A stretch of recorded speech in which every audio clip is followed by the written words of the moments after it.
spiritual awareness mentor, and I'm here with Kristi Hall, and we are going to talk about soul finding, actually soul purpose. So it's a fascinating subject, and a lot of people have this question: am I following the right path?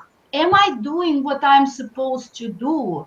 Was I born to do what I'm doing right now? So Christy has found her own answers, and we're going to hear from her right now. Hi, Christy. Hi, Irina. How are you? I am great. Thank you so much for being here today. It's a pleasure, and I'm looking forward to hearing your story. I'm really interested. So tell us first about yourself, just the title, the what you do exactly right now, and of course, we will talk about you all this time. Okay. Well, again, it's Kristi Hall, and I'm the president and founder of Conscious Connection, which is a global personal and professional leadership development firm for women. Fascinating, because we do need that. In fact, it used to be a competition. Now it's collaboration. When women, a lot of women are in business now, right? And we all need to collaborate. We need to get together and really develop ourselves. And that's what you're doing. That's a very noble mission, I believe. And it serves a lot of people. So it's absolutely amazing. So let's talk about how you got to this point, how you decided. So what was before? How did you live? What did you do? Yes. Well, have you ever taken a behavioral assessment like DISC or emotional intelligence or anything like that? Yes, I have. Actually, Myers-Briggs indicator. Yes. Well, I actually am a master in those assessments, and my early day assessments, it's changed now, say a lot about who I was then when I was in the corporate world. But I am a dominant influencer. I was like 95% dominant, 95% influencer, and really high ROI. So as a young professional, I was super ambitious. I was really determined, and I was in the corporate world and really climbing that ladder. And I would say, looking back, I was pretty obsessed with my title and my paycheck and the amount of power and influence I had.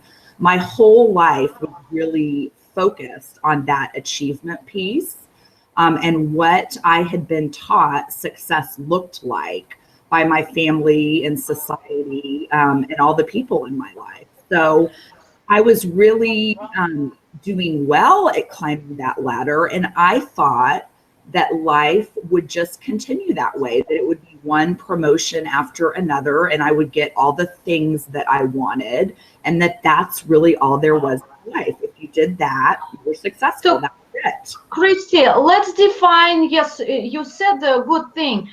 That was your success, how you knew it, how you were taught, how it was perceived around you. So give me that definition of success before. So that definition of success that you had before, was it get the money, get the material possessions, just follow that path? Because that's very important. How would you state it?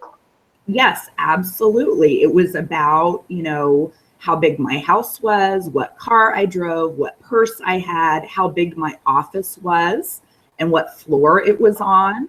I mean, really, I remember when I was 27, the company I was working for constructed a corner office for me. And I just thought, I have made it. There's nothing better than having a corner office. This is it. And I remember one day the facilities director was in the office, and he told me that the company had allotted a certain number of ceiling tiles based on my value to the company. So I had actually been allotted ceiling tiles, a certain number, for the space. Wow. I was at in the corporate structure. And what's even funnier is at the time, I was so proud. I thought, I rock. I've got all these ceiling tiles. What could be better? That was all that I really focused on or was aware of. We're still on that before phase, so we're still discussing that part. how did you feel? I'm sure you are not as aware as you are now, because obviously you've progressed and grew. But how was it for you? You said you were excited, but were you aware of something that was maybe nagging, or any call, any change inside that was calling for change, or you didn't think about it? Until I was about 35, there were definitely little inklings of it. I would become frustrated really easily when things didn't go exactly my way, exactly when I wanted them to. I was very controlling, I would say.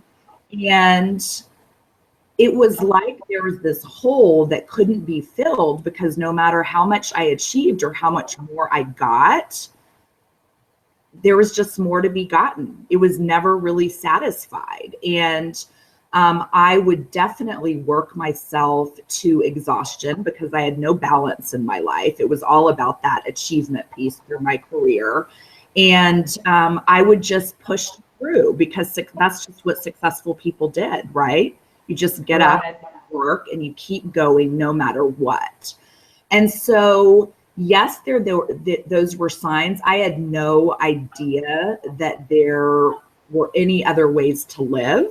So I was so unconscious, I really wasn't in touch with it, which is why I believe when I did wake up, I created a pretty dramatic situation for myself, because I had to wake myself up in a big way. Looking back. Before we go there, I want to ask you, how did you pacify yourself? By getting more material things, or was there something that, that feeling is persistent, you're not aware of it? What were you doing to not to feel, or not to experience it? Well, I would work all the time. First of all, I was really good at compartmentalizing my life. And work was actually the safest space for me, I thought, because it's what I knew and it's what I thought I was supposed to be doing. So I was really a workaholic, and then I would decorate my house and buy things when I wasn't working. So it was definitely about working, getting the money, and then spending the money. So the final question, or maybe confirmation for this period of your life, I bet you had a gorgeous house, gorgeous life, gorgeous everything on the outside, but something inside was missing. It was not balanced. It was something that needed to be done. Is that correct? Yes, absolutely. Yes. All right. And so what happened? What dramatic situation have you created for yourself to get yourself out of there? Strong women have to make strong dramas, right? And I'm a Scorpio, so we do everything intensely and dramatically. So of course I created it this way, but it was about 9 years ago, and it was early July, and I was working on revenue projections for the next year, because we had that fiscal year. And I was just obsessively working with these numbers and spreadsheets and trying to figure out how I was going to bring in all these millions of dollars for my company. And in the midst of that, I started crying. Like a hysterical cry, not a few tears. And I can't remember the last time I had cried before then. And I started crying, and I could not stop crying. I mean, I just started crying, and I went to my husband, and he was shocked. He didn't know what was going on. And I just couldn't calm myself down. And so we went to the doctor a couple of days later, and my husband went with me. He drove me. I was just in such a state, and the doctor put me on medical leave. So I literally went from working on these projections, bringing in millions of dollars one day, to being on a doctor's couch, and the doctor telling me, you have to take a break. You can't do this. You've got to Did the doctor say that you just burned out, or what was the sort of diagnosis or medical opinion? And what did you think yourself when you were crying? Did you know why you were crying, or you just knew something was wrong? Yeah, I just had this unsettling feeling that something was so off and so wrong, and that I could not for one more day do what I was doing. Like it just snapped. I just could not do it anymore. And it seemed very shocking and sudden. But, looking back, I had definitely been feeling depressed and just pushing through. And so, this got my attention. I had experienced little bouts of depression before, and it's in both sides of my family. And so the doctor felt that it was a depression and that I needed to de-stress and take some time for myself. And so that's what I did. Interesting. And so what happens after that? What you started crying, and were you able to return back to your work situation, or you had to change? Yeah, Because no, being a woman of action, right? You had to right. do something. Yeah, absolutely. Well, what was interesting is that I kept crying for about 6 months. I took 6 months off of work, and I would go to my psychiatrist, my psychologist, a support group. That was really all that I did every week, going from working 80 hours a week to literally sitting in the couch on my pajamas, crying all day, and going to doctor's appointments and support groups. Um, it was terrifying because I identified myself so much with achievement and productivity. And in this state, I was of no use. I couldn't produce anything. I could hardly brush my teeth in the morning. I was just overcome with a fear and a despair because I had done everything that I thought I was supposed to. And I thought that I had achieved success and that I was basically set for life. I would just keep doing what I was going to do. And I knew I could no longer do that. And I had no idea what else to do. I didn't even know there was another way to live. I really thought that my life was over. I had no idea how I would ever come out of this or be happy and whole because I had never experienced it before. I had no reference. Do you believe, I don't know if you think in those terms, because I also, one of my master's degrees out of three, I have master's in mental health counseling. Mm-hmm. And being a spiritual person as well, with my profession as a spiritual awareness mentor, I speak in terms of death and rebirth. And when I say I'm dying, people usually say, what are you talking about? But I'm happy about it because it's inside. I know that a part of me is about to die, and I have to go through that period where it's no sunshine, it's gloomy, it's dark, and I have to go through it, because then when I'm rebirthed, or the rebirth happens, then sun starts shining and everything is different. I have made it. So do you think that your 6 months crying on the couch was a sort of dying of the old you, the aspect of yourself? Absolutely. I see it as a spiritual awakening. I mean, absolutely. That is how I see it. And I am so thankful that it happened at 35, because for a lot of people, it may never happen. Exactly. Or even, much later in life. And so I'm so thankful that it happened then. And I had a lot of healing to do. I had a lot of tears to shed. And that's just what I required to make this transition and really wake up. And I've had several other wake ups since then, but this is what got me started on a journey of exploration, of saying there must be more, and I'm going to find it and I'm going to live it. Wow, that's quite remarkable.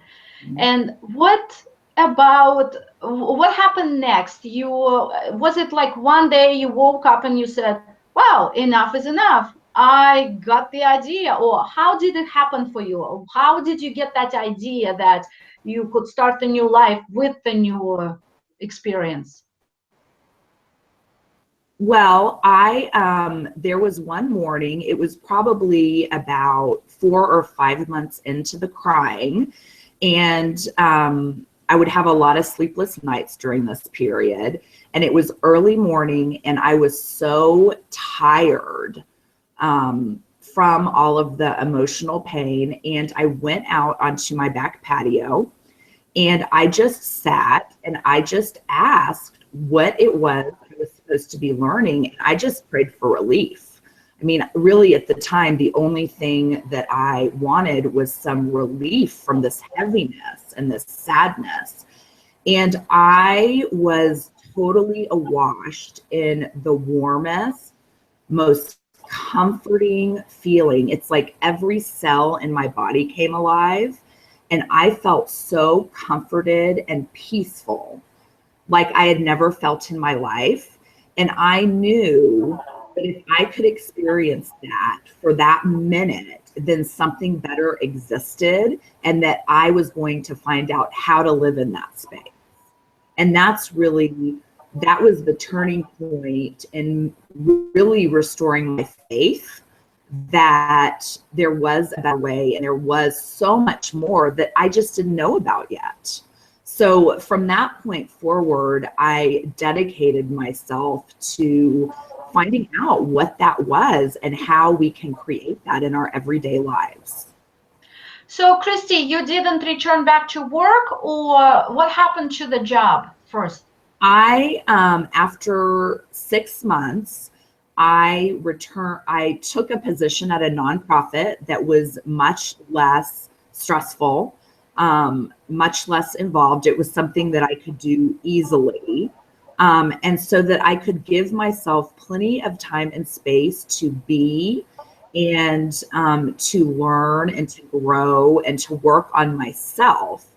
Because at that point, I didn't know exactly what I was supposed to be doing with my work, but I knew that I would no longer sacrifice myself for it, and that I was going to do everything possible to figure it out and figure out what I was supposed to be doing.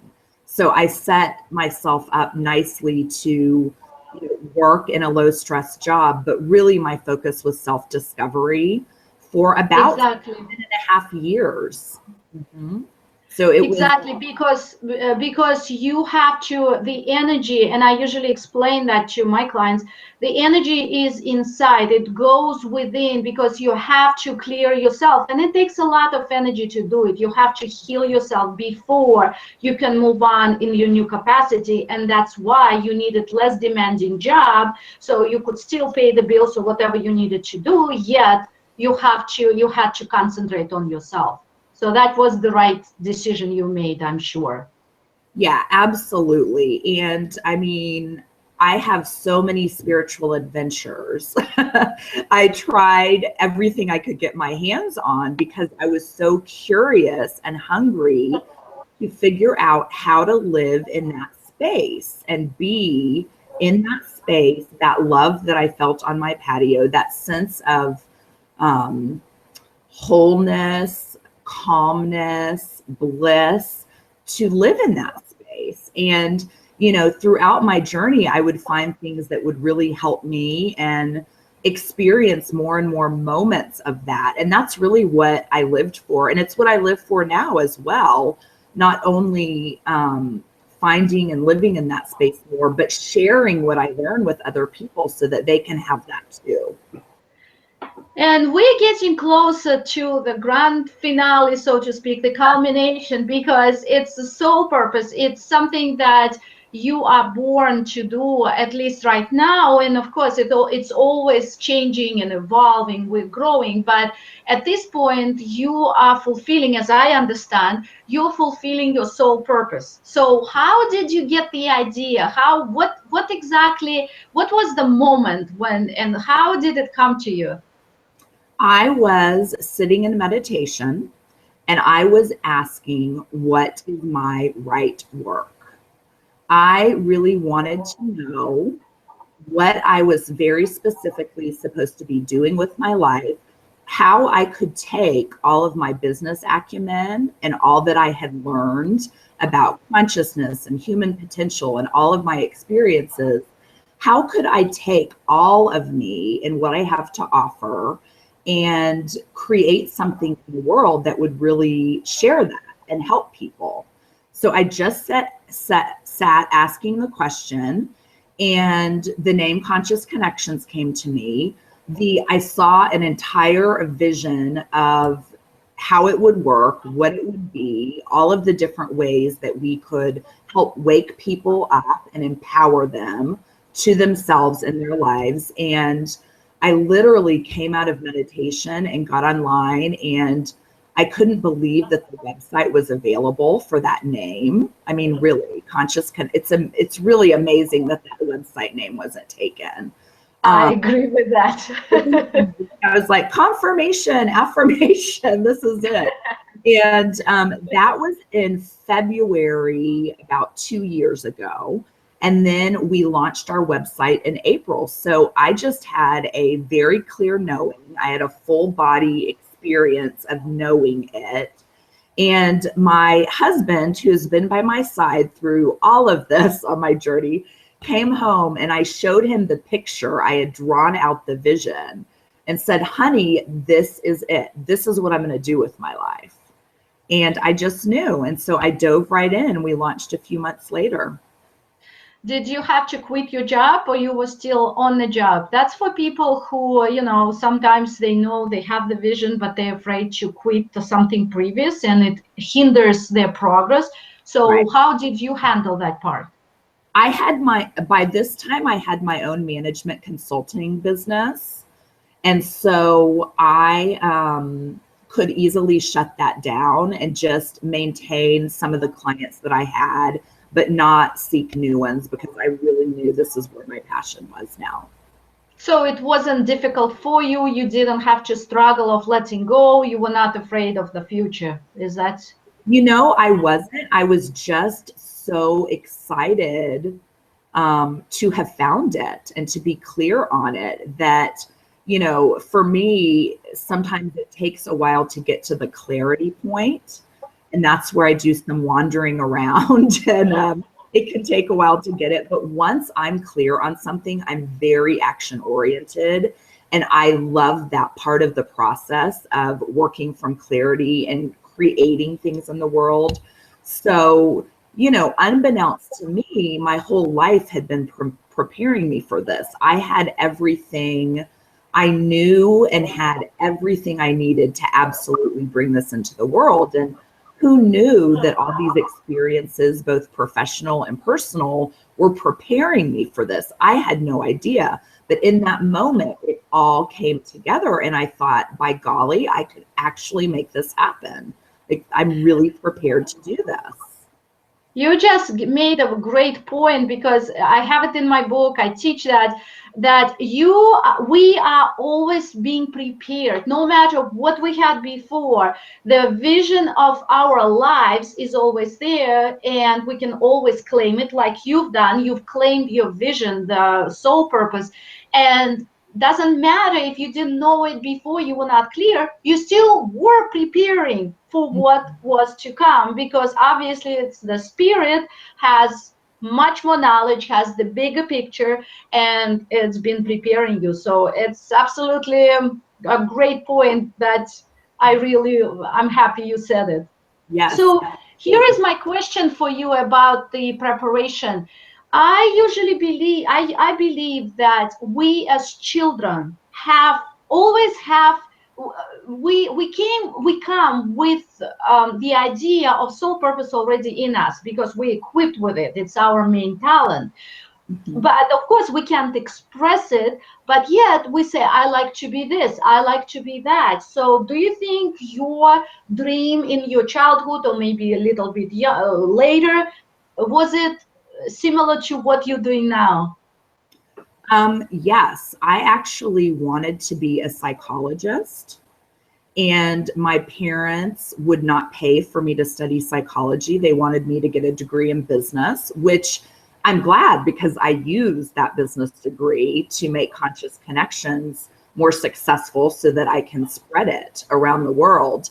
But definitely it started with that. And then even at one point in my career, I went back to school to get my master's in organizational psychology, because I have always been so drawn to that. And I even was certified as a life coach at SWIHA, not because I planned on being a life coach, but because I found the work so fascinating that I just did it for fun, for me. So I've always been very drawn to personal development, and I used to call it personal development. Now, it's really consciousness for me. Everything is consciousness for me, or the spiritual side of things. But always been having meaningful, open, true conversations with people and connecting on a deep level is what I really live for. I love that deep connection and recognition of each other. And so really we're creating through Conscious Connections opportunities for women to have those experiences in a myriad of ways. So it definitely was always there for me. Did you have any fears in the past, now, at any point of your life about your soul mission? You said that you were clear once you were clear, but before that, maybe, did you have any fears that maybe you would not find it, or you didn't know what to do, any whatsoever? I think that my biggest fear is really around money, quite frankly. Like I knew that I was moving in the right direction in all of the studies and personal work that I did. I didn't always know how that was going to manifest until I had the vision for Conscious Connections.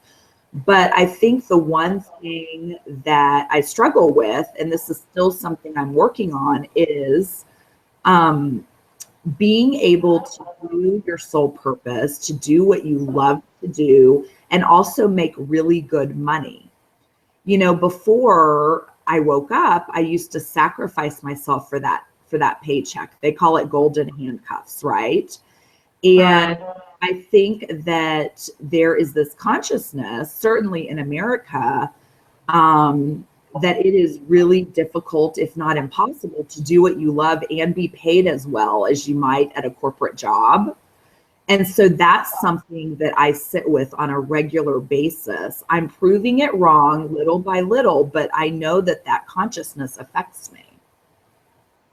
Right. And thank you for sharing this. I'm so glad I asked the question about fear, because when people watch you talk later on, I agree that, would you agree that so many people have fears? I'm sure everybody has fears. And I was thinking, what percentage? 95% maybe have fear about money, especially when transition like that, radical transition, you don't know what to expect. We got used to sacrifice ourselves, right?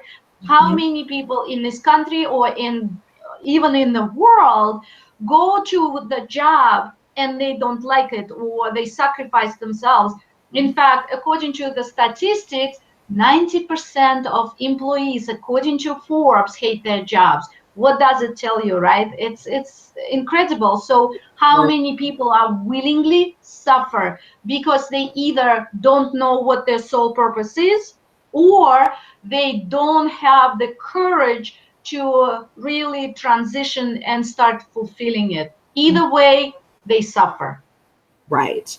It takes, quite frankly, a lot of courage and a lot of faith to step into this and to trust that when you're creating something of value for yourself and for others, and that's both of those pieces, because no more sacrifice, but you're doing it for yourself and it spills over to benefit others.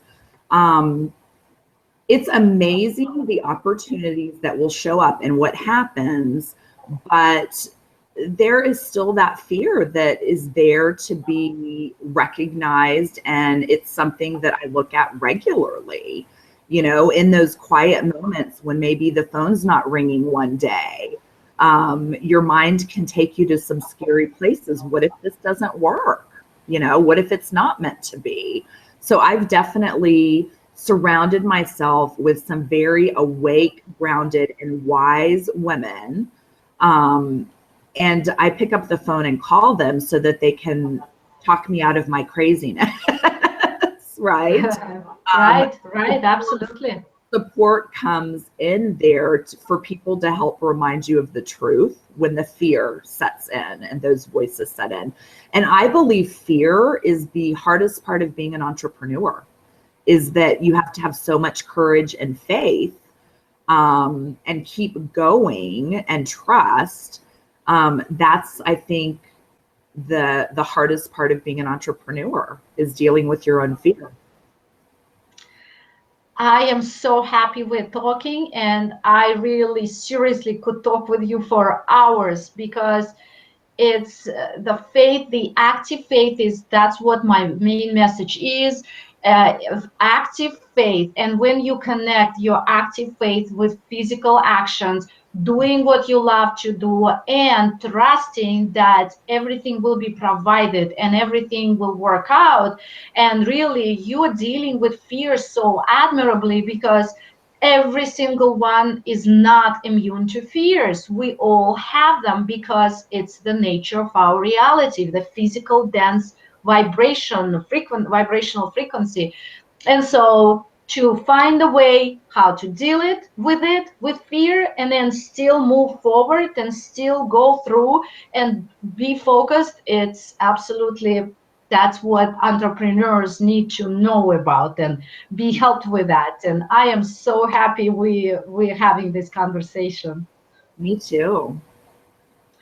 So right now, I would like you to share with our people who are going to watch this, how can they connect? Maybe they want to explore about conscious connections and learn more, and perhaps join in the future. So how can they find you? They can find us online at Conscious Connections with an S global.com. Very good. Very good. Conscious Connections global.com.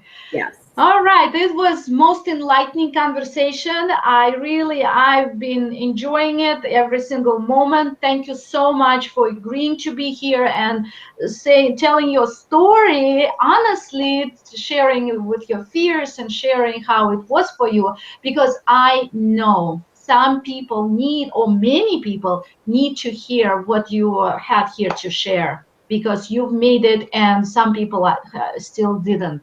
And it's so important. Well, thank you so much, Christy. Thank you. And everyone, have a wonderful day. I know that there is a message for you here today, and if you get that message, if you follow that truth in your heart, follow your heart, get that soul purpose clarified, know exactly what you need to do, and have the guts to do it. And thank you so much for listening and watching, and have again wonderful day. Goodbye.